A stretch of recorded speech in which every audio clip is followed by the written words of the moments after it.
I just got to know one thing. Are you ready? I said, are you ready?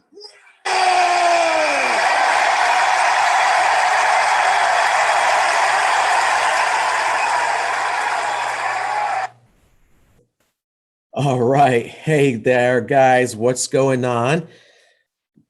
Dirty Dan Luke, you here, as we like to call me from the wrestling for the wrestling groups here on the Nerd Culture podcast.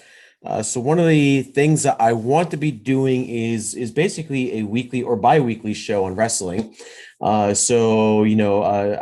been more or less watching WWE Raw and SmackDown a lot lately. Especially these past couple of years. Really, I've been pretty religious about the show, so I consider myself a fan. The way I look at things, kind of like, I don't know how you want to call me, maybe like that smart mark or whatever, right? It's what we call myself. So really, but I'm more of a fan more than like the backstage guy. But I'll look at things same way as somebody backstage guys look at. So anyway, reason why I'm doing this podcast is because I don't really get to hear a lot of podcasts on Raw and SmackDown. I'm sure they're out there. I just haven't looked. But from the folks that I normally see it, their podcasts from, I don't really get to see a weekly.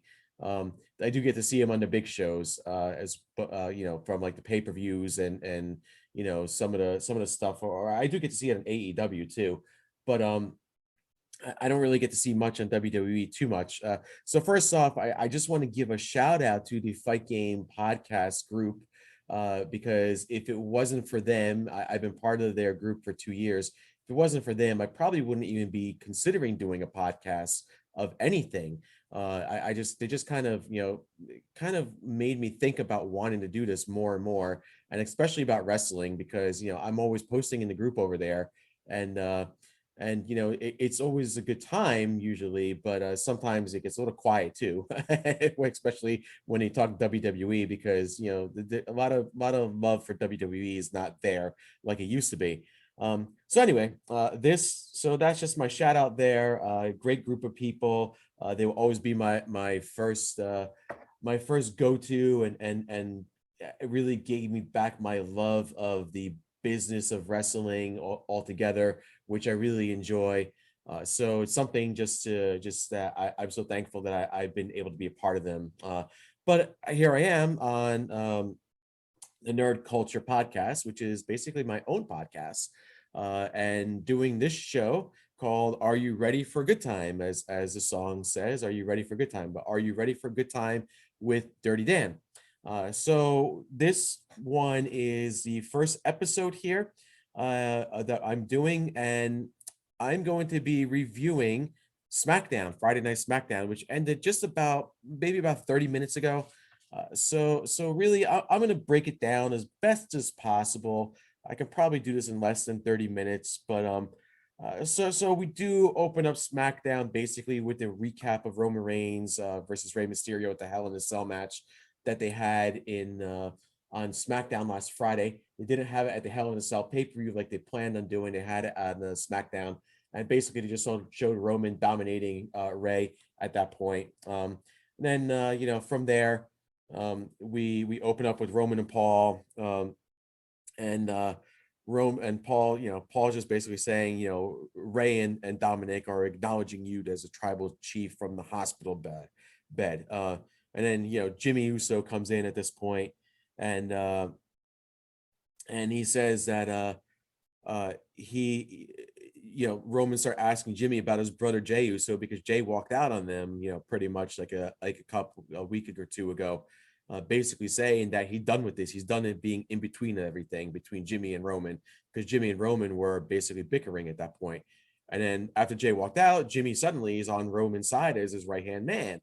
So like they were bickering back and forward, and then suddenly, because of the family thing, and now suddenly Jay's on Roman's side, and now Jimmy's like, oh, Jay's no showing, and he's not coming back, and and I guess I guess it goes into a little bit more with they want to have Jimmy as Roman's right hand man, and basically uh, they're asking they're asking along the lines of what can what can no, I don't think it has happened yet. Basically, they're going the right hand man.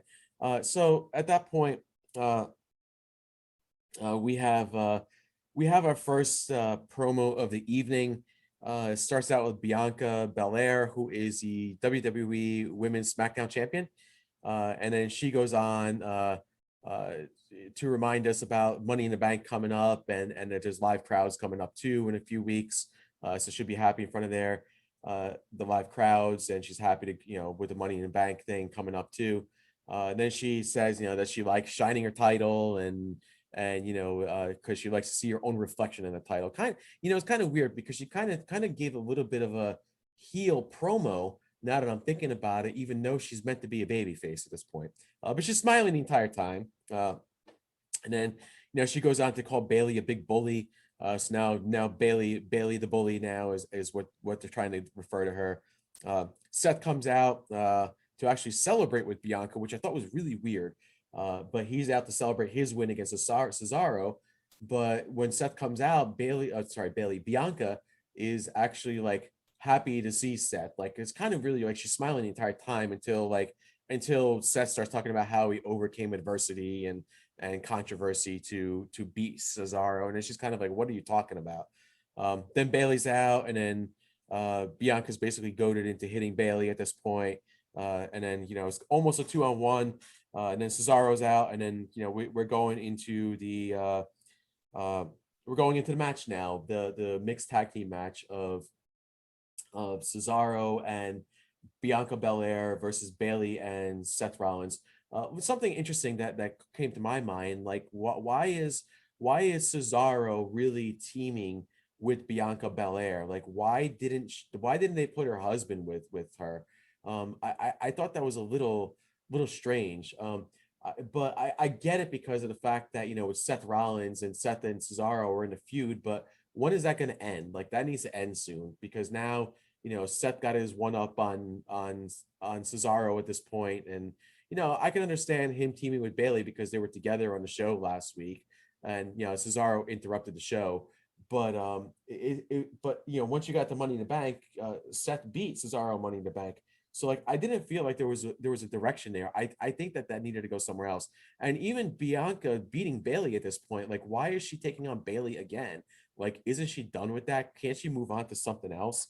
Um, Anyway, we really do start out the match. It wasn't a bad match. There was a lot of rolling around on the ground. I felt like Cesaro got a lot of uppercuts in, and a lot of like tilt the whirl like backbreaker stuff on there too. Um, but then we got Bianca's really like dominates the match against Bailey for a little bit earlier on. So she does look pretty good in the match in itself, which I thought was really good for her. And then for whatever reason, we go into, I guess, a commercial, which was just. I hate this because this is a typical format that I've been noticing with WWE. 15-minute promo, or like a few entrances, then you go to commercial, then you get a 5 minutes into the match, and then you go into commercials, and then you finish the match up. And that's what it seems like. Seems like we get because we all, there was some in between stuff which wasn't too bad. With Bailey getting the upper hand again, and then Cesaro also getting the upper hand again on Seth though. And then getting him into a swing, but he was only able to swing him like 6 times, compared to like the 15 times or whatever. Actually, what I think would have been a cool spot, and I don't know, maybe WWE didn't want to take this route. What cool spot would have been like, Bailey coming in to stop the swing on Cesaro, stop the swing on Seth by Cesaro, and then Cesaro and then like Bianca coming in and hitting her, and then like into Cesaro, and like Cesaro like swinging her, because really there's no damage being done to Bailey at that point. But again, I guess you got to be safe and whatnot. But it would have been a cool spot if they would have done it. I was kind of expecting that, but we didn't see that. But the ending did see basically Bianca was ready to get her finishing move in, and Seth Rollins runs into Bianca. I guess runs into Bianca accidentally, and then at that point, Bailey. I guess she had some weird finisher. I don't know. I don't know. It's not her normal finisher, but it looked like some kind of elbow finisher of some sort. Where she like stomped her knee on Bianca's elbow, and then she pins Bianca for the win. So I was okay with this match. Uh, Basically because of the fact that uh it didn't really hurt or help Cesaro either way, because he didn't eat the pin. It didn't hurt Seth. It actually kept them a little bit more heated for the future. It didn't hurt Bailey. And it really, I want to say hurt maybe Bianca a little bit, but because she's a champ, it really didn't hurt her that much either. So when I'm thinking about that, it's like, it's kind of the right result. As a matter of fact, I wasn't expecting that result. I was expecting Cesaro to get the pin on Seth, but I'm okay with the result of Bailey pinning Bianca at this point. So that was a pretty decent stuff. That was pretty decent stuff. So now we're going um, back to Jimmy Uso basically pacing backstage in front of Roman Reigns' locker room before we get to our next segment. And our next segment was the coronation of was going to be the coronation of King Shinsuke Nakamura. But before we get back to that, so we go back to commercial again, and we come back from commercial, and Jimmy wants to know, because earlier on Roman Reigns is like, prove to me that you believe that you want to be the right hand man, or that you are the right hand man. Prove to me that you can do what your brother did. Prove to me that you can do what Jay did. So he was pretty much saying that earlier on, and Jimmy wants to know, what does he need to prove, and Paul Heyman comes out and he says, prove it by winning a match. We're going to get you an opponent. Prove that you can win the match. And he says, and if you don't, well, get ready for the consequences. So then we go into Shinsuke Nakamura. Shinsuke comes out with Rick Boones, who is basically does his little stick of announcing Shinsuke and doing his electric guitar with the entrance, which is really cool. It gives so much energy. I'm so glad to see Shinsuke get this little push as a king, because now King of Strong Style, King Shinsuke, whatever you want to call him, he comes out in this nice white suit, which is really cool. Pat McAfee is very, very excited to see Shinsuke. I do want to give a thought, though. I want to give a thought a little bit more about this, because I'm a little disappointed about the King of the Ring. I really thought they were going to have a tournament, and I really think they should have. And Baron Corbin has been King of the Ring, King Corbin, for 2 years now. So obviously he was due to lose it at this point. What they opted to do instead was they for a few weeks they had Shinsuke come out and steal the crown, and then eventually saying that he was a king, and it was exciting because it took a little different tune, and I thought it was going to go right to a King of the Ring tournament. But instead, what it did is that it went ahead and just had a match between King Corbin and Shinsuke, and whoever was gonna win the match would be known as a king. And Shinsuke won the match, which I'm happy to see. And they didn't even call him King of the Ring; they called him King of Smackdown, which was quite odd. So I'm a little disappointed there's no King of the Ring tournament. I think there should have been. I think it would have been, what would have been cooler is if they had a King of the Ring tournament, and Shinsuke got to the finals against King Corbin, who was defending his crown, and then beat Corbin that way. At least you would have had other wrestlers involved, with that possibility that, hey, say Otis, or somebody else, or like Montez Ford, or anyone at this point has a chance to be King in the Ring. And they could have spanned it across 2 shows, or they could have just left it on SmackDown, because they're calling it King of SmackDown now, which I think is I don't know. If you're King of the Ring, you got to be King of the Ring across multiple shows. So I don't like the term King of SmackDown. But the coronation was really, really exciting. I thought it was very energetic.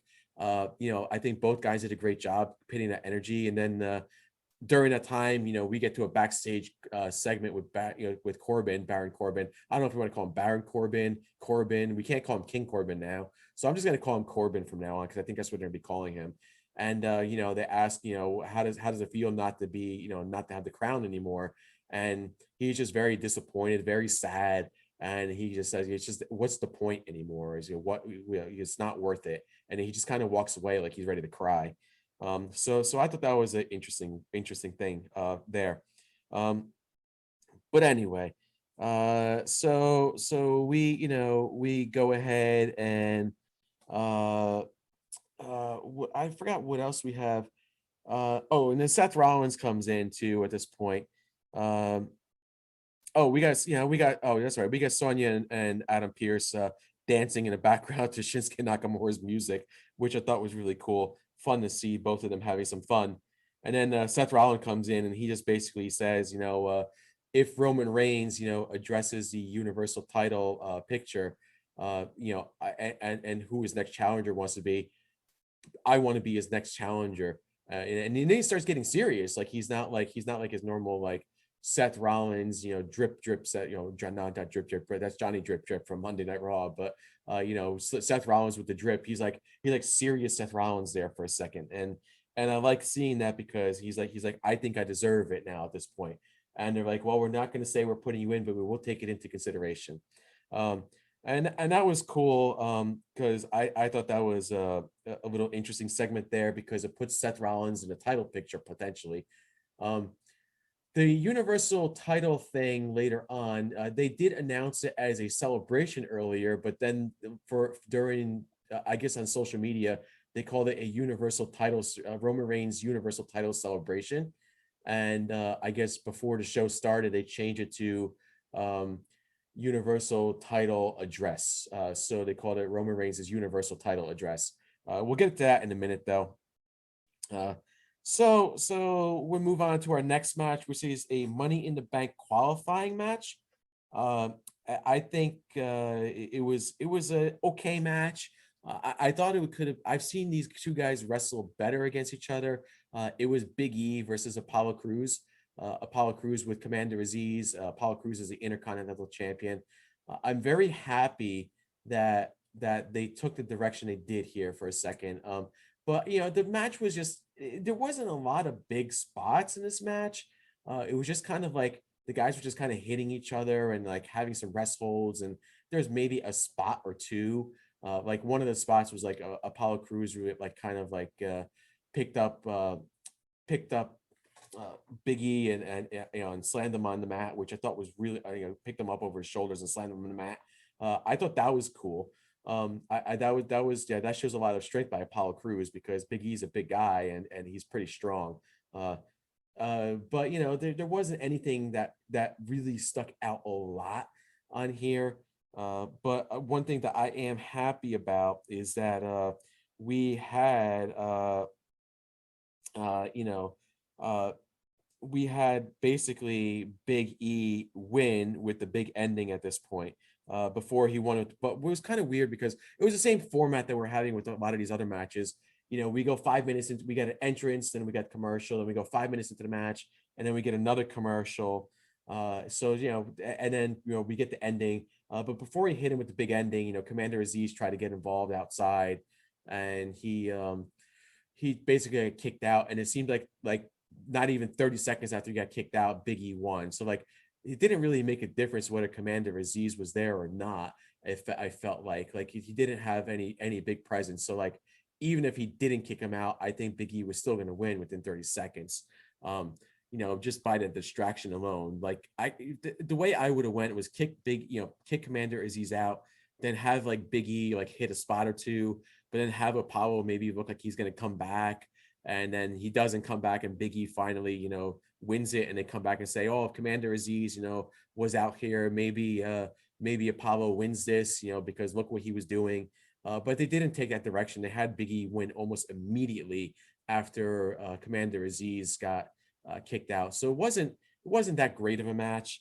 At least I didn't think so. I see, like I said, I've seen better out of these two. I honestly don't want to see these two wrestle anymore. They did make a point that Big E's never been in a Money in the Bank match. I'm trying to remember. I think he qualified for one. I'll have to look it up at some point, but I think he qualified for one, and then he got injured after that, and then and I think Kofi took his place, if I recall correctly, or yeah, I think Kofi took his place. But clearly it didn't happen because I remember something along the lines of that, and I think that's what happened. But they said he's never been in a Money in the Bank match, and I have to look it up. I have to see if that's true or not. But I'm hoping that the Apollo Crews and Big E feud is kind of over now. Big E at the moment, there's still four guys left to be determined for the Money in the Bank match, and of course we get some last qualifying stuff happening on Raw between I think it's AJ Randy and Drew McIntyre. So one of those guys is definitely going to go in, and that's probably going to be the guy that's going to win more than likely. But Apollo, Big E is the guy that right now I would choose to win out of anyone that's in it, because it's like John Morrison and Riddle and Ricochet. I don't anticipate Morrison or Ricochet winning. Riddle could win, but I don't see that happening. Unless they plan a big angle with him, like somehow Randy Orton wins the world title, the WWE title, and Riddle has the Money in the Bank briefcase, then you have kind of like a situation where Riddle can take advantage of Randy Orton. But I don't see, and that would be an interesting angle, but I don't see that happening. Fantasy booking just never happens the way I want it to at that point. Okay. So, oh yeah, before that they actually had a little recap about the heel turn by Otis as well. Basically Otis without a beard and without the dancing and gyrations that he does. But it really didn't go anywhere with that. They did a little announcement for WWE UK live in September. So they are going back into the UK in September. So I'm sure the fans will be excited to go see WWE in the UK because they're always a hot crowd there. Typically when we see that, I think we get some tapings at that point. So I'm guessing we're probably going to get, the little, it's not, I don't know if it's going to be a full UK tour or if it's just going to be like a week or two. But I'm sure there'll probably be some tapings. They'll probably tape like an entire shows there in front of audiences. Okay. So that after the match between Apollo and Big E is done, we get Sami Zayn interview. He's all happy that he defeated KO at Money in the Bank over his victory. He starts talking about all these conspiracies, and now he's not seeing that. And then suddenly they inform Sami Zayn that he has to take KO on again in the Money in the Bank. And not only does he have to take him on, he later learns that it's a last man standing match. So like he's mad, like he's really, really mad. So yeah, I mean, it's clearly something that I can understand. So we do get Kevin Owens returning. Kevin Owens did say that he was taking some time off on social media. I know, say, see you, at least he alluded to it, and he'll say, I guess he said, see you guys soon or something like that. But it sounds like he was going to take some time off. I don't know what for. But it sounds like now he'll be back in the Money in the Bank in 3 weeks. So the time's probably very short. Maybe he just went on a little vacation with his family or something. Who knows? And now Sonya Deville is out. This segment really pissed me off. I don't really get too mad at WWE for some stupidity, but stupidity starts happening every once in a while here. I'm not really a guy that gets aggravated at, the little things that WWE does that people absolutely hate. I just find it funny whenever they do this, but this segment kind of just pissed me off a little bit. So Sonya Deville's out, and they say, "Oh, Sonya Deville's out to choose the first woman, for to be in the Money in the Bank, Money in the Bank match." And I'm like, I guess from SmackDown. And I'm sitting there, I was like, "We're not having a qualifying match." I'm like, there's got to be something to this. And my first initial thought is she's going to choose Carmella, and that's my first initial thought. And I was hoping she'd choose Liv Morgan, but I'm thinking to myself, she's going to choose Carmella. I can see it. They go to commercial break, and she comes back and she starts talking about it, and she says, "Oh, it's Carmella," and sure enough, it's Carmella. And I'm like, Oh, I'm like, please tell me they're gonna have an interruption, and they'll have a match between like Liv Morgan and Carmella, right, to determine who's the challenger. Well, Liv Morgan does come out, and she makes the point, why is she just being put into the match? I don't understand. And Liv makes a great point there. And Sonya Deville, made the point earlier that she's the two-time Money in the Bank winner and this and that and that.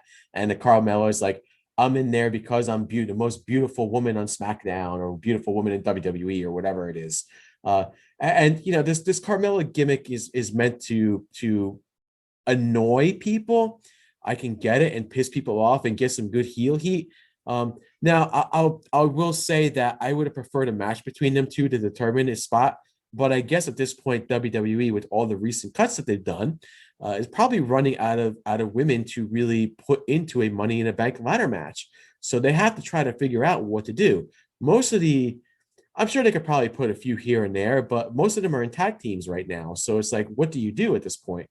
Uh, so because you already had qualifying matches on Raw for for the women's Money in the Bank, where you're just throwing Carmella into a Money in the Bank ladder match. So I'm thinking, Sonya Deville says to Liv Morgan, "You got a good point," and she goes, "And if you want to be considered for the Money in the Bank, take on Carmella." Now this is their exact words: "If you want to be considered for the Money in the Bank ladder match, take on Carmella right here and right now." She did not say if you beat Carmella, you will be in the Money in the Bank ladder match. She just said if you want to be considered. And she said, "Don't worry, Carmella, you're not going to be taken out of the match." So I'm sitting there, I was like, wow, I'm like, that's just kind of rotten. And Liv Morgan, of course, she's been proved so much over the past, year or so. I've seen it. She's always been pretty decent, but she's improved even more. She's been training pretty good, from my understanding, to get better. Even Carmella, she's improved over time. I never thought Carmella was horrible. Some people, think she's horrendous, but she's not horrendous. She's just not like she just wasn't great. But I've seen her improvements too, and I've always been somewhat impressed with some of the things that she could do, and some of the things she had a potential for. So, but this whole thing pissed me off because you really don't. You had qualifying matches on Raw, but you have none on SmackDown. So you're just going to start choosing women and putting them in the match. And now and Liv Morgan did win, and of all things that Liv Morgan won with, she won with a damn roll up. I am so sick and tired of seeing a roll up win in WWE.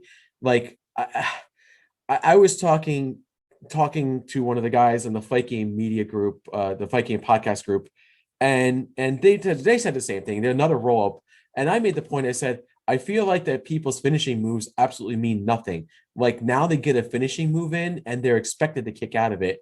And now when we see a roll up, it's supposed to be a surprise win with the roll up, but it's not even a surprise win anymore, because now if you see somebody rolling somebody up, it's like happening like way too often that somebody's winning with the roll up. They really got to start getting back to basics of what they used to do. Like the finishing move needs to be, this is your finishing move. The guy's going to win.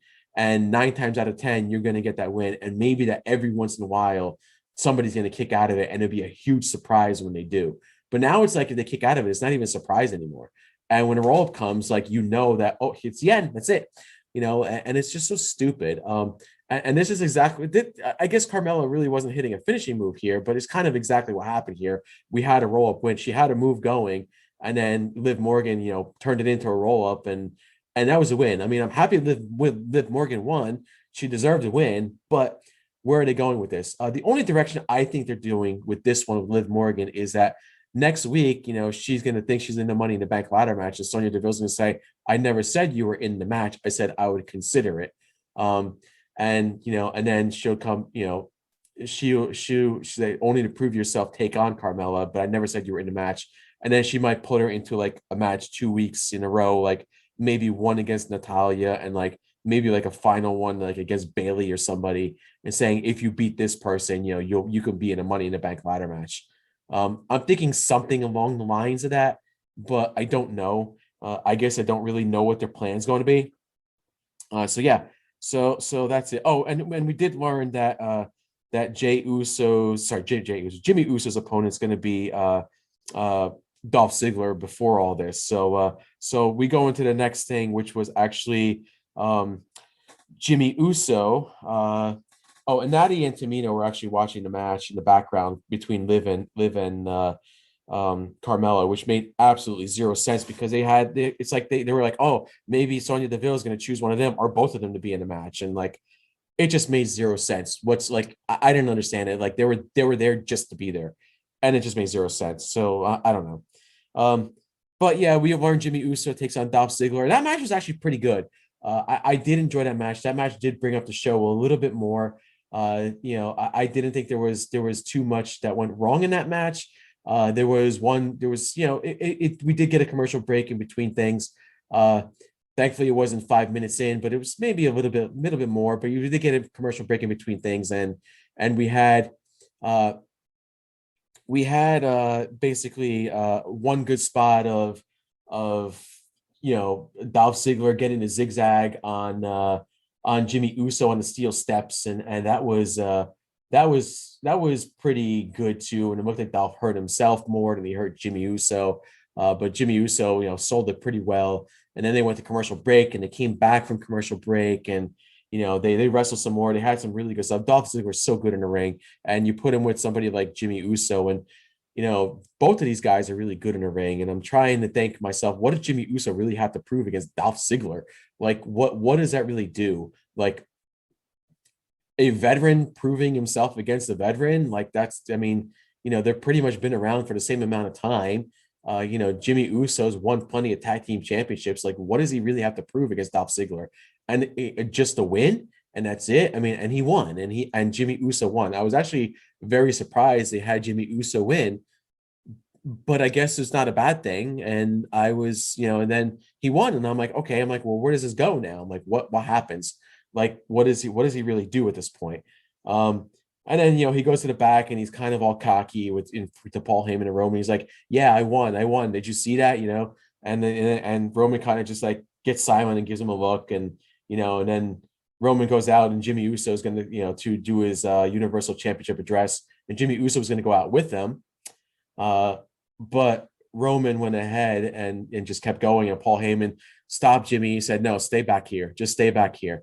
And then they come out and they start this promo. Paul Heyman starts this promo about running through the list of competitors that Roman has taken on and beaten: the Fiend, Braun Strowman, Daniel Bryan and Edge, Rey Mysterio. He just he's basically said, Roman's running roughshod through everybody at this point. Who's left?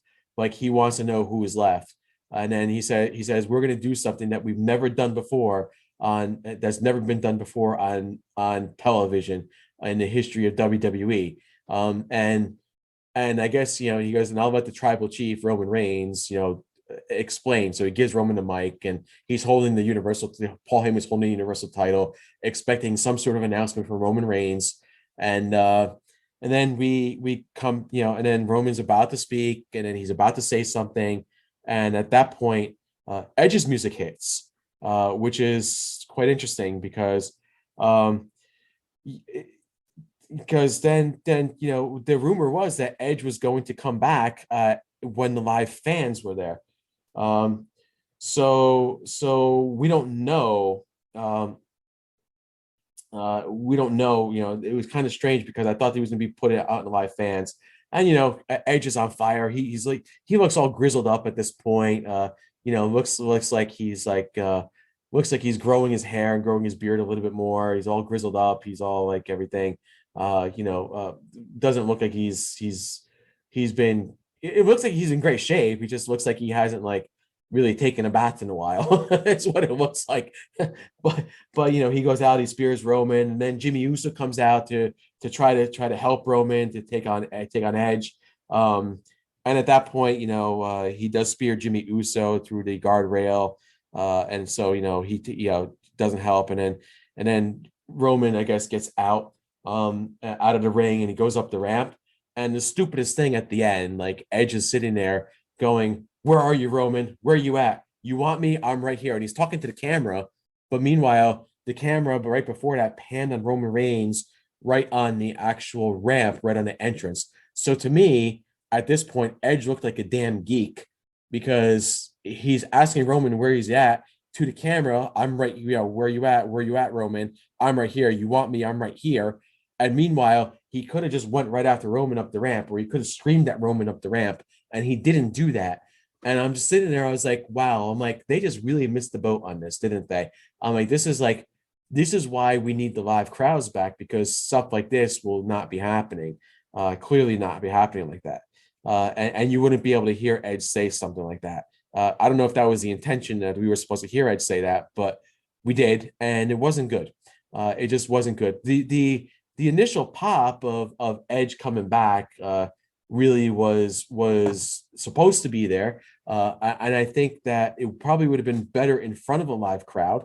Maybe they should have waited for it till after the Money in the Bank thing, or I think the first SmackDown actually is a live crowd right before Money in the Bank. So they maybe could have done that then and had something happen then with Edge, and they just would have had that match at Money in the Bank. I don't understand why they did this in the Thunderdome, because it just made zero sense to me. But I guess they want to build it up, and for all I know, maybe, because Seth Rollins earlier said that he wanted to be considered for it, maybe they have some kind of like match between Seth Rollins and Edge, and before they do anything, they decide on the winner from there.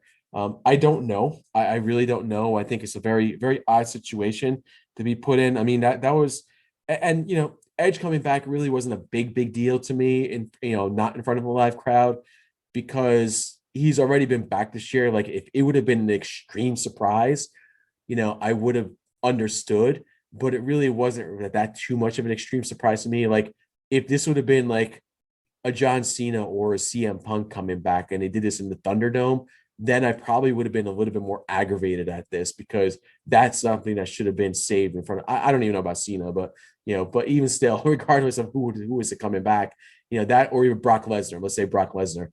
That's something that should have been saved in front. That should be saved in front of a live crowd. But Edge really isn't like a comeback. He kind of like, he was already there maybe a couple months ago, so it's not like he came back to anything like groundbreaking. But they kind of made the point that he's back, from a new neck fusion surgery, and Pat McAfee's going crazy. And Pat McAfee's like kind of like that fan commentator that I always enjoy listening to and watching, because he has some good moments. Like earlier in the show, he had a moment that he was celebrating Shinsuke Nakamura's coronation with 2 water bottles, and he does like the Steve Austin beer bash with the 2 water bottles and hits him and starts chugging the 2 water bottles. And I'm cracking up, and I'm like, this guy's crazy. I'm like, this guy's nuts. I'm like, at least add excitement to the show. I don't know how they're going to do that with live fans, but it's going to be interesting. But yeah, so I ended the show there. So that was really it. I had some gripes on this show. It wasn't a horrible show. Last week before the pay-per-view was pretty good. I thought it was decent, but it wasn't as it wasn't as good as last week for certain. Actually, I thought last week was pretty great. Actually, they always hit a home run with SmackDown before a pay-per-view, but this week they did not do that. Out of a 10, because I always rank these shows out of 10, I gave it a 6.5 out of 10. It wasn't average, it was slightly above average, but once you start going above a 7, you start talking about your show's getting good to great at that point. But this was just slightly above average, I think, on the borderline of good, but like not really good just yet. Had they maybe done a couple things differently, they could have made it good. Anyway, so hope you guys enjoy my first ever SmackDown review. I have never done a podcast review of a wrestling show ever in my entire life. This is my first one. I did it by myself. If anyone's ever interested in getting onto a show with me, I would be more than happy to get you on here. I'll just set you up with how we do it, and we can talk about whatever. Mainly, I'm going to be doing mainly SmackDown and Raw reviews, and that's it. So I hope you guys enjoy. And just I've already done my shout out to the Fight Game podcast group earlier. But if you do want to check out my other podcasts that I do, I don't just do wrestling. I don't plan on just doing wrestling. There's gonna be some other stuff. Um, Go ahead and check out my I got a text message and I'm laughing at it. But go ahead and you can check out my Facebook group on there, the Nerd Culture Podcast. Look for it. It's free to join. You don't even you can probably join up without any problems on there. I also have a Twitter presence on there now for that podcast group, as well as an Instagram presence, as well as trying to get my presence on Spotify as well as YouTube. Uh, but this podcast is mainly on Podbean, so if you're all listening to it, you're probably listening to it on your browser or on a Podbean app. So yeah, hope you guys enjoy. Feel free to leave any comments you want to leave anywhere, or just reach out to me if you just want to talk about this. And I guess for my next wrestling one, I'll see you guys on Monday, and it will be a different name of a show, but it'll be fun. So take care, everyone, and I'll see you then.